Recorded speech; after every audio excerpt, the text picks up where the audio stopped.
Hey everyone, welcome back to the channel.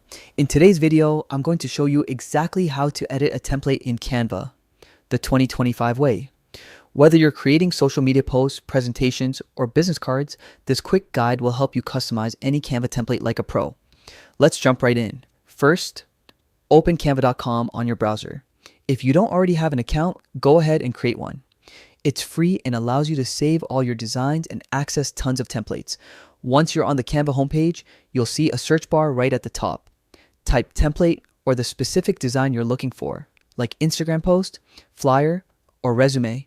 Canva will instantly show you a huge library of ready-made templates, all professionally designed and fully customizable. Now, browse through the options until you find one that fits your project. When you spot something you like, click on it to open a larger preview. You'll see a button that says Customize this template. Click that and Canva will open the design editor. This is where the magic happens. Inside the editor, you can change anything: the text, fonts, colors, images, and even layout. For example, double-click any text box to edit the wording.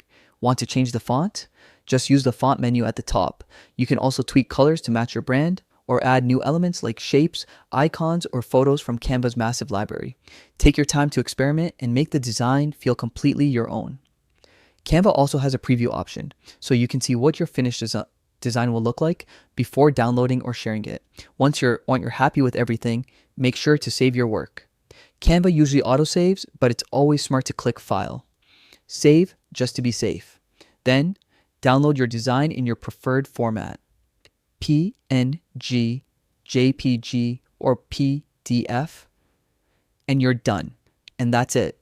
You've successfully edited a Canva template from start to finish. Simple, right? If this tutorial helped you out, don't forget to hit that like button, subscribe for more Canva tips and design hacks, and let me know in the comments what type of templates you want me to cover next.